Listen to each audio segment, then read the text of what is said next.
What's up, cyber and crypto world? Hope everybody's doing great on this extremely cold February the 16th of 2021. This is episode number 110 of the Cybersecurity and Cryptocurrency Podcast. I'm your host, Eric English. All the views and opinions expressed on this podcast are solely my opinions and do not reflect the opinions of my employer. If you want to follow me on Twitter, I'm at CyberCryptoGuy. All right, so if you're in Texas like me, you're dealing with some crazy weather and rolling blackouts. So hopefully I can get through a podcast here without the lights going out, but we'll see. It's been quite the week and very unproductive work-wise, but I guess that's the way it goes. It's unfortunate because there's, lots of people without power for, 24 hours or more so far, all throughout Texas. So it's really scary stuff here. Hopefully we'll get through it here soon. So we'll just dive right in here. There's a bunch of stuff in cybersecurity I want to talk about. Specifically, there's an article about the FBI and Signal. That was pretty interesting. And some updates on the SolarWinds hack. Also want to talk about some of the lovely remote access to water systems going on in Florida, apparently. And of course, we'll talk about a lot of crypto-related stuff. The markets are going nuts, and we'll touch on all those fun things. All right, so we'll start out with a crossover story. There is an Indian crypto exchange called BuyUCoin, Buy and the letter U, coin, and they got hacked. And of course, we see more and more of these crypto exchanges getting hacked. It just seems crazy, but I found another article that says that a lot of these hacks are from North Korea, allegedly. So this one in particular leaked sensitive data of 325,000 users. So that's very unfortunate, of course. The data that was leaked includes names, email addresses, mobile phone numbers, encrypted passwords, user wallet details, order details, bank details, KYC details, and deposit history. So that is pretty much, that's going to get your identity stolen there pretty quick. Wow, that's pretty bad, but we've seen a lot of this happening. And of course, BuyUCoin says they're investigating the breach and they're trying to fix it and blah, blah, blah. But when this happens to these kinds of exchanges, why would somebody go back and continue to use that exchange? You would think that once they get hacked like this, it's pretty much game over. But we'll see. I've never used this exchange personally. I kind of stick to the big dogs as best I can because they typically are able to, recover from stuff like this and or prevent it altogether. So anyway, this one's unfortunate, but if you used BuyUCoin and you're part of that 325,000 users, you might want to go ahead and freeze your credit if you don't already have it frozen. I always highly recommend that for everybody, no matter what, because credit monitoring just does not get you what you think it does. And most of the time you're paying for the credit monitoring, but a credit freeze prevents any new credit at all, period. So much better off freezing your credit than you are doing credit monitoring. So heads up on that. But I saw another article specifically relating to North Korea and how much money they've attained via all these crypto exchange hacks that they've allegedly done. So this article is apparently related to a report from the United Nations. So the UN is basically saying that North Korea has stockpiled 316 million in cryptocurrencies from various cyber attacks that they've carried out. So allegedly, North Korea is using the funds from these various cyber attacks to generate money to support its weapons of mass destruction and ballistic missile programs. And that's all according to the UN.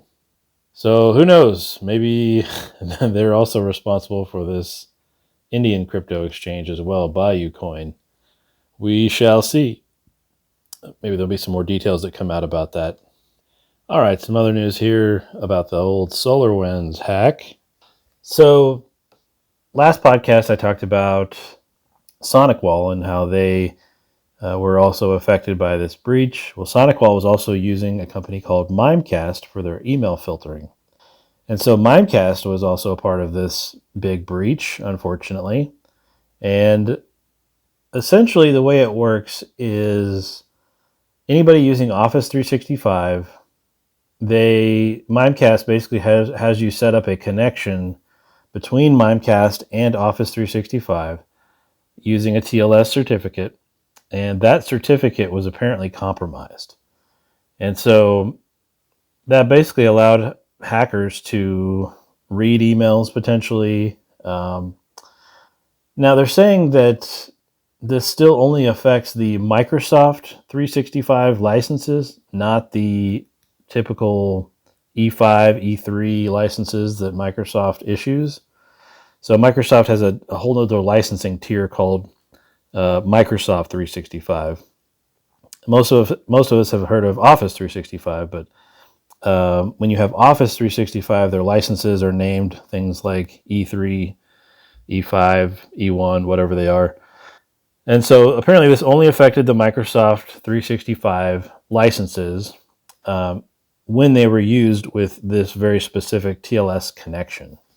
Now, Mimecast also said that during their investigation, the hackers, or threat actors as they call them, I love all these names that they give them, threat actor, and they potentially exfiltrated certain encrypted service account credentials created by customers that are hosted in the United States and the UK. Those credentials essentially are used to establish connections from Mimecast tenants to on-premise and cloud services, which could include things like LDAP, Active Directory, Azure Active Directory, Exchange Web Services, some journaling services, yada, yada, yada.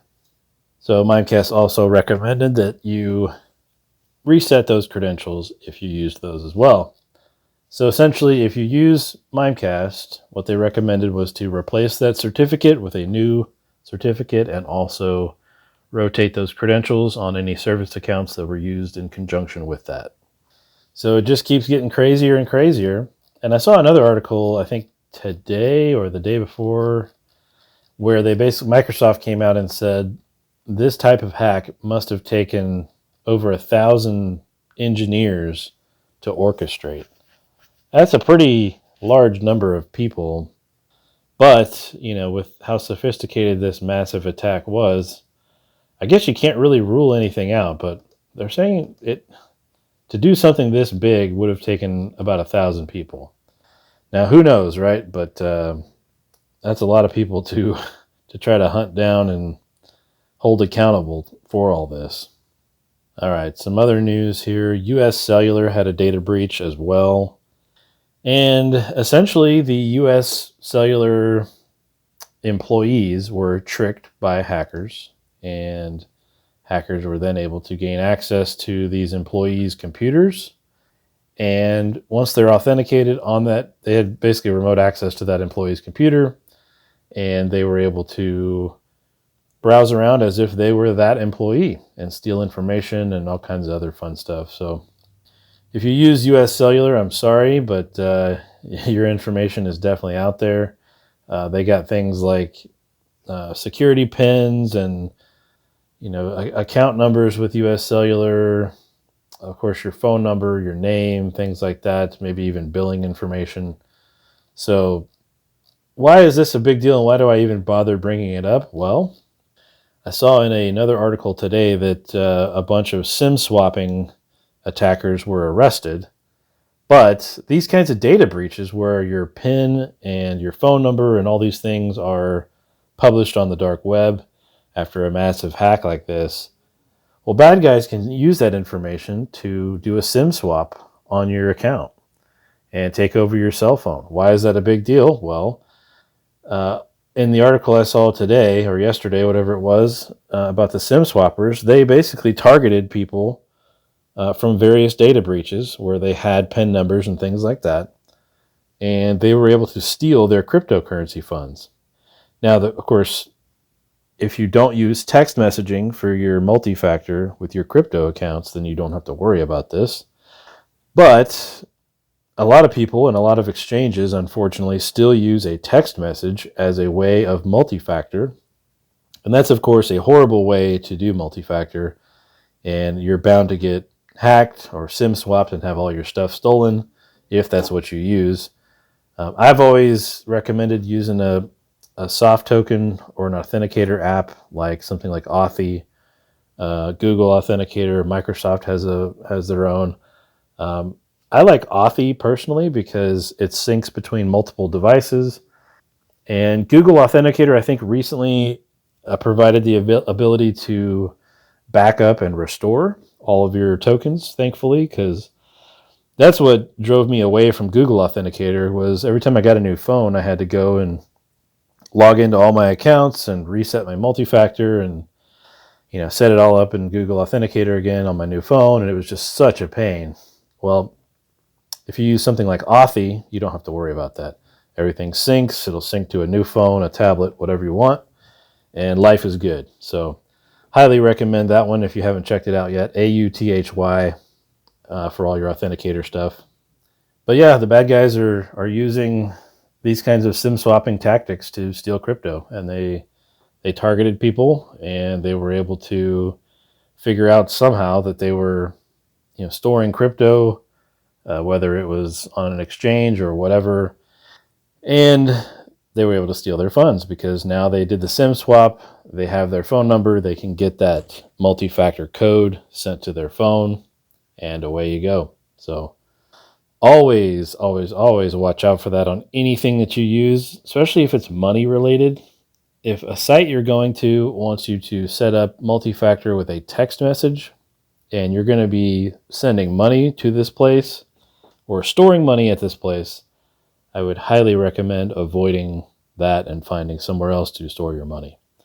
In addition, storing your money on any kind of online exchange for crypto, that is also just risky in general, because as we saw with that Indian crypto exchange, BayuCoin, they can get hacked. Now, BayuCoin, I guess the good news there is no funds were stolen, but they got all that personal information, and so they could potentially use that personal information to carry out other attacks against that person, maybe even do SIM swapping against people now that they know that they have an account with that exchange. So the wormhole goes deep, but be careful with anything that wants you to use a text message for multi-factor or an email for multi-factor. That's kind of a joke too.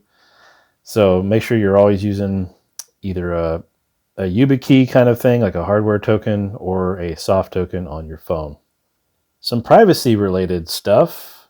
Apple recently, Mr. Tim Cook came out and said that he is basically warning about all the algorithms on social media. And he's pointing to all of the disinformation and conspiracy theories that all these, algorithms from Facebook and other social media platforms push, via ads or sponsored content or whatever you want to call it. And Tim Cook is trying to fight back. And so Apple recently announced that they are going to push an update to iPhones, which will allow you to choose which apps can see and share your data.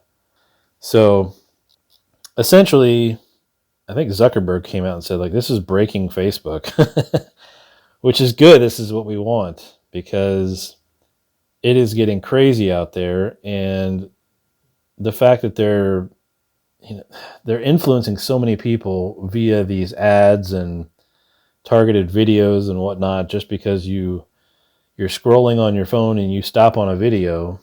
Well, Facebook knows, oh, you stopped and watched this whole video. I'm going to send you other stuff that looks like that.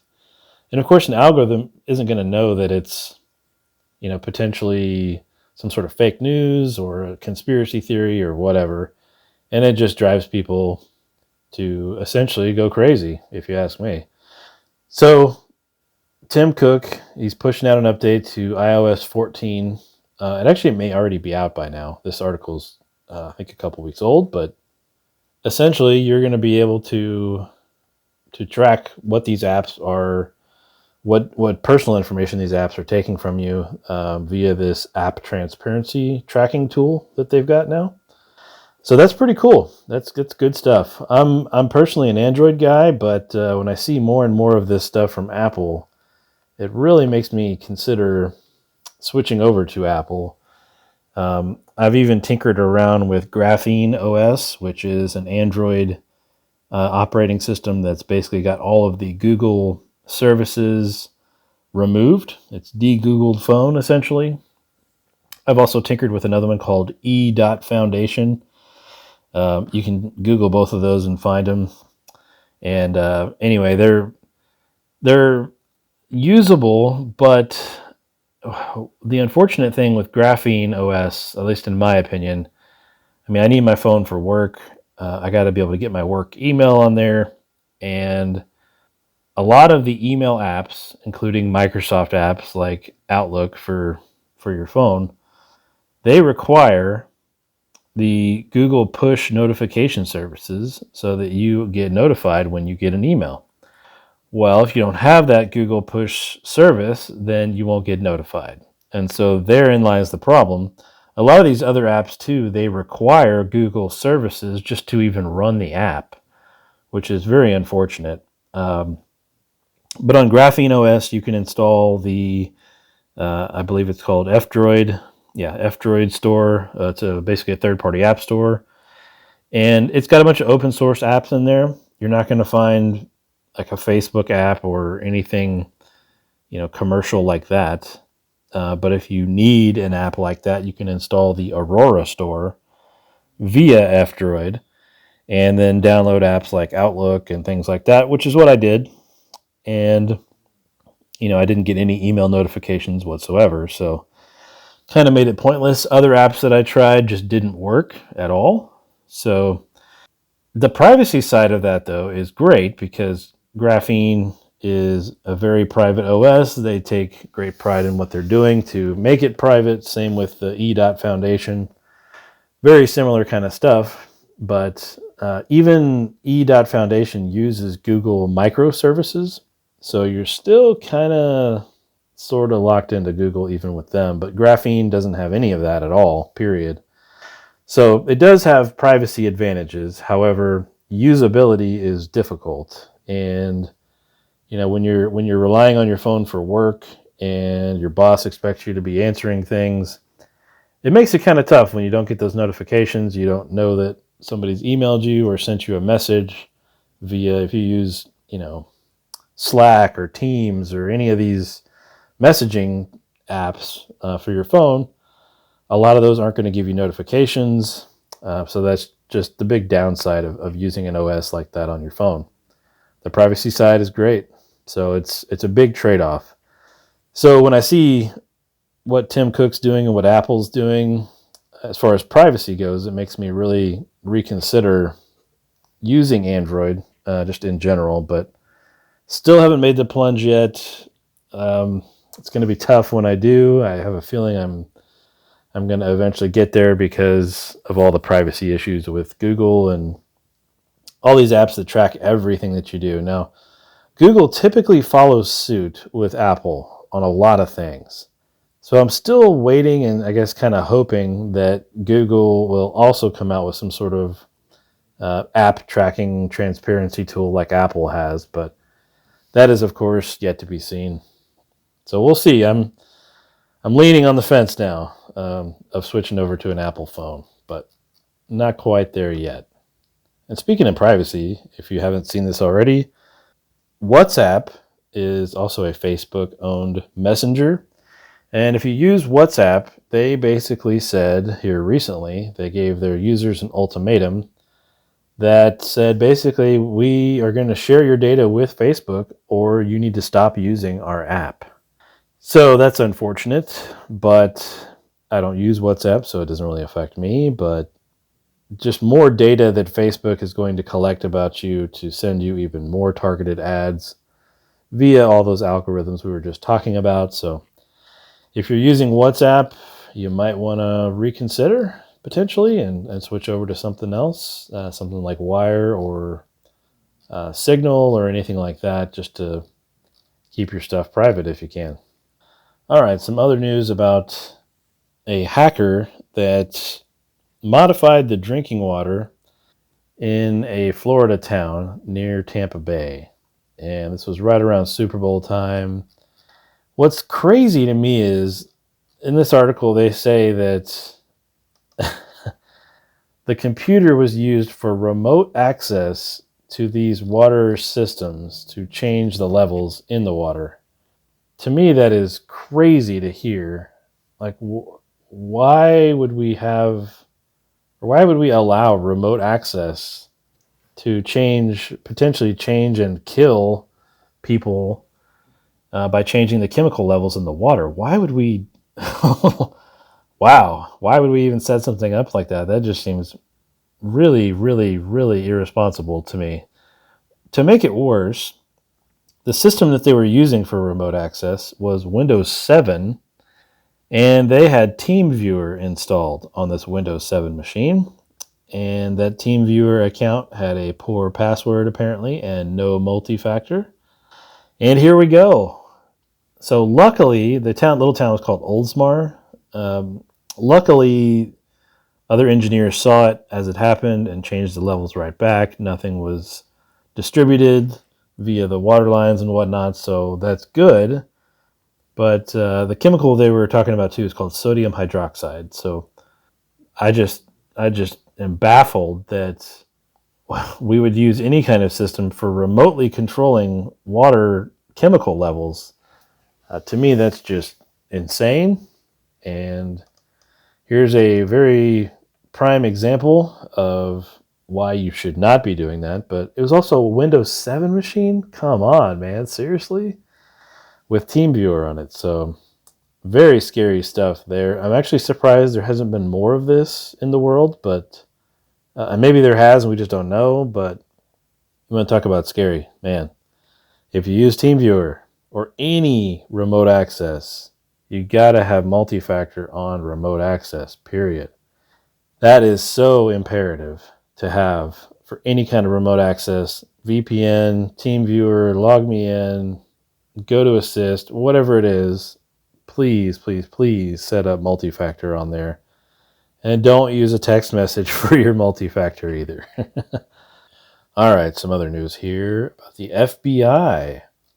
This one's scary because it involves Signal, which is a end-to-end encrypted messaging platform that I'm typically a big proponent of. And after seeing this today, I really, really consider not promoting Signal at all anymore. I don't get paid by Signal or anything, but I always just offer it up as an easy, quick way to get people on some sort of an encrypted chat or encrypted messenger. That way, your ISP doesn't see what you're talking about and can't use that to serve up ads and whatever else. So the FBI apparently has very specific tools that allow it to access private Signal messages even on locked iPhones. So there were some court documents that were obtained by the media that revealed all this information. But apparently, this is based on this article, the FBI can intercept encrypted messages from iPhones in partial, what they call AFU mode, which is short for after first unlock. And in this article, it shows various examples of Signal messages that were about selling guns and even attempted murder, which is scary. So I'm not against them, tracking down the bad guys for this kind of stuff.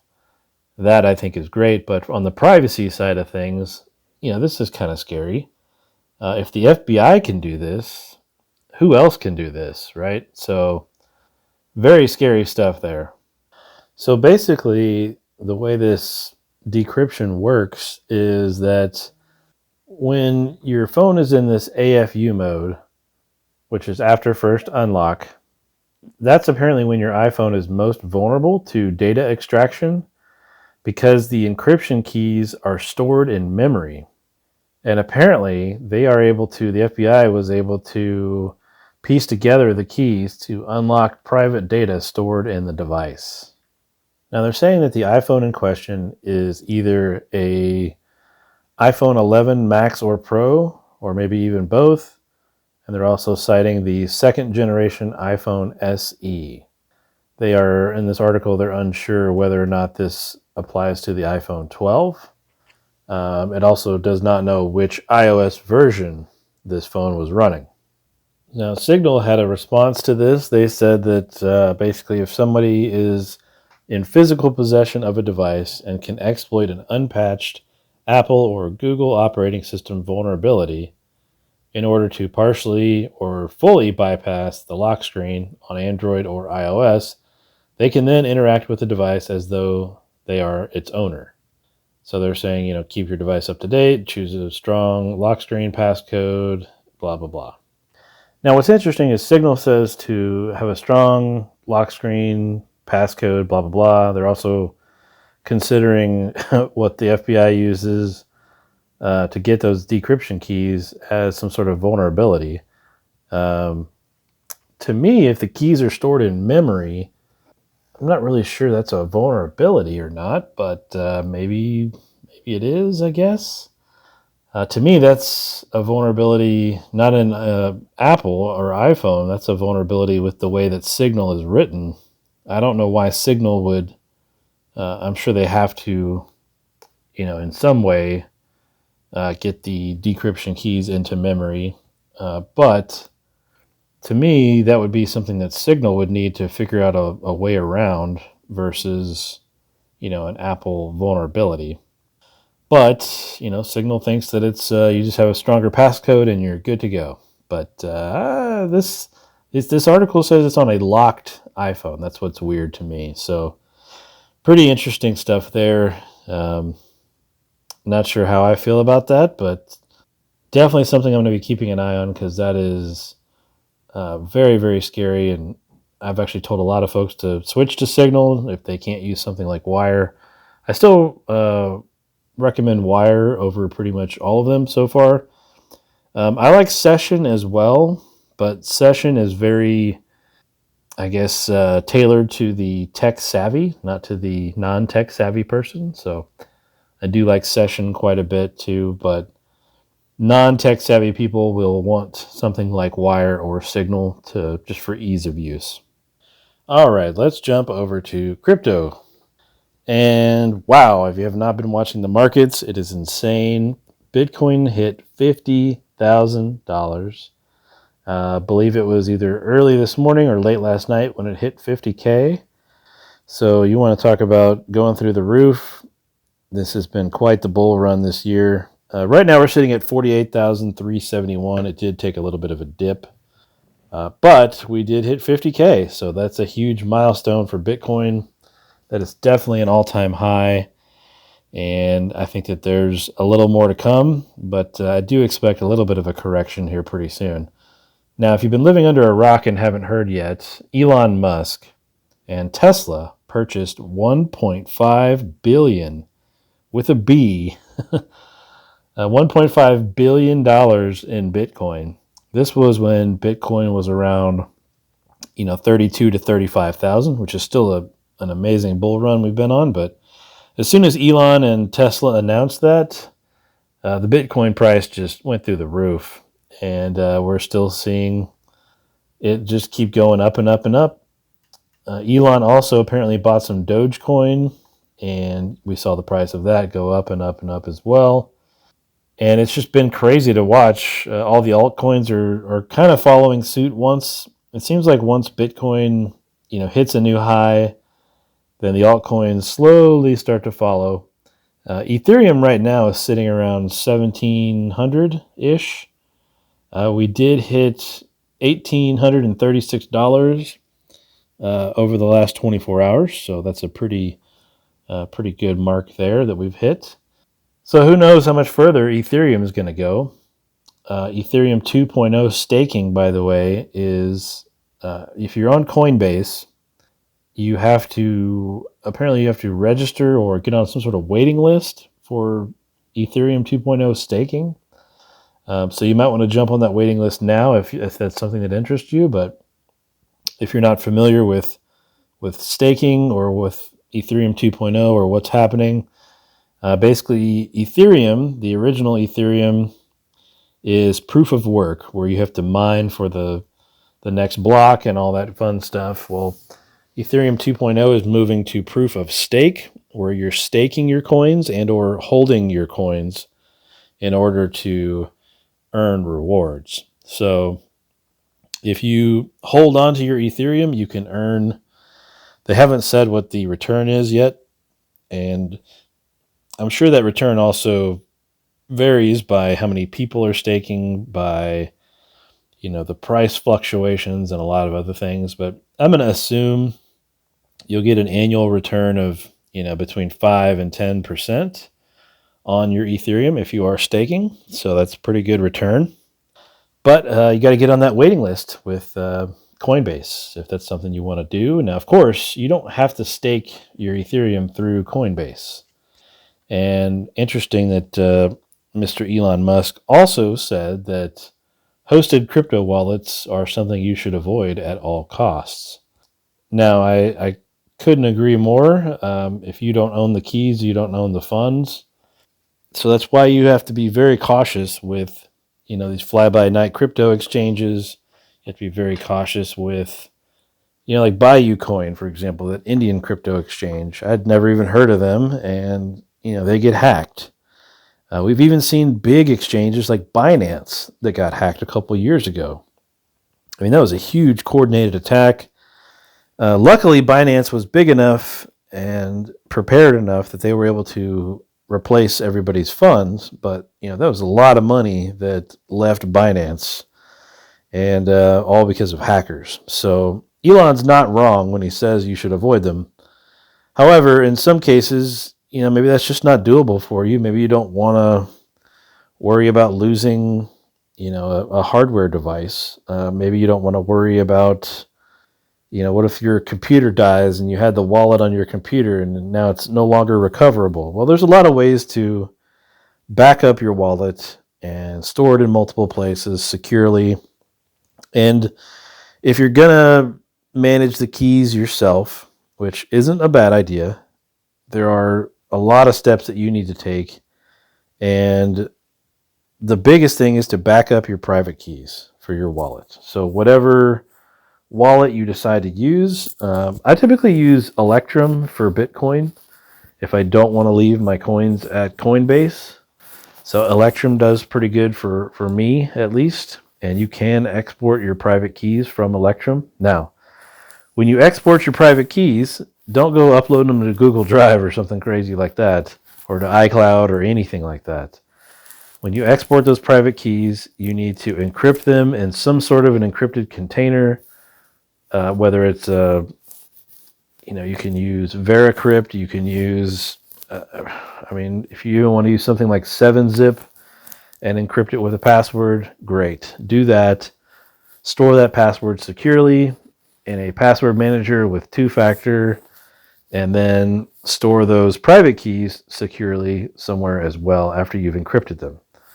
Don't just paste them into a text file and upload that text file to your iCloud or your Google Drive. That's a horrible idea.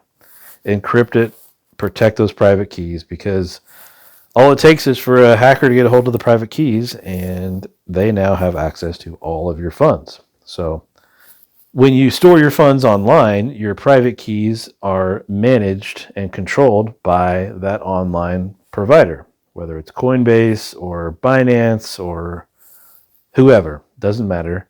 You cannot extract your private keys from Coinbase or from Binance or from a lot of the online wallets out there or exchanges. So just understand that if you don't own the keys, you don't own the funds. The other downside to storing your crypto on an exchange or on Coinbase is, or even Robinhood. I mean, we saw that Robinhood's a great example, right? We saw where Robinhood prevented people from buying and trading certain things and selling certain things because They either got pressured by, who knows, the bigwigs on Wall Street or whatever. But you couldn't buy or sell or trade the GameStop stock. Excuse me. So they were able to prevent people from doing that because their broker apparently was not allowing any more trading to go on. So all these, online wallets and trading apps and things like that have to have some sort of broker. And sometimes they use a third-party broker, which is what Robinhood did, and that's where you see them preventing people buying, various stocks. Now, on the crypto side, we've seen Coinbase prevent trading when there's gigantic price fluctuations. I'm trying to think of some recent examples, but Coinbase will basically take everything offline and or just stop all trading on a particular coin as they see fit. Now, why is this bad? Well, a lot of people want to take advantage of the volatility and either buy or sell their crypto when the volatility is happening. And Coinbase prevents a lot of that. So what their motivation is, I still don't quite understand, but Coinbase does it, Robinhood does it. So you got to be really careful with the online wallets, and they're going to be able to control the markets at least a little bit. They'll be able to shut down your trading if they see fit. And that's where, owning your own private keys, keeping those safe, and keeping your funds safe is definitely more ideal. Because then you can buy, sell, trade as you see fit, hopefully. And, the only risk there is you're managing those private keys. And if you lose them, there goes all your money. So got to be careful. Either way, I think I was talking about Ethereum 2.0 and I got off on a tangent there. You can stake Ethereum 2.0 if you set up your own staking node. Now, this is similar to how you would do, if you're mining for Ethereum. Similar in a way, meaning that you need to have a server somewhere. It could, really doesn't have to be a big, major honking server, but you could even use a decent laptop to stake your coins. Basically, what you do is you download the Ethereum wallet that is capable of staking. Sometimes you even have to open up certain ports on your firewall for staking, in which case, you have to allow those ports, do some port forwarding to your laptop's IP address or your desktop or your server or whatever it is to allow that communication outbound and inbound. And when you're staking, you're basically processing, your server is, or your laptop or whatever is processing transactions for the Ethereum network. It is not even remotely as taxing as mining is. I mean, not even a fraction. All you're doing is validating transactions. So there's no heavy computation as there is with mining. So you don't have to have some crazy graphics cards. You don't have to have a mining farm. All you have to do is hold those. You have to have 32 Ethereum coins too, by the way. That's a lot of money right now with Ethereum at what, $1,800 almost. If you have 32 of those guys, then you can do staking. And you can, like I said, you can do it yourself if you don't trust Coinbase. And you just have to make sure that your staking system is always connected to the internet. It's always online, that your wallet is open and running and able to process those transactions. And you can look around on medium.com for some articles on how to set up a staking node. But it's not extremely difficult. It is tedious, but it is certainly doable with some technical background. There's a lot of walkthroughs on how to do it. I'm sure there's some on YouTube as well.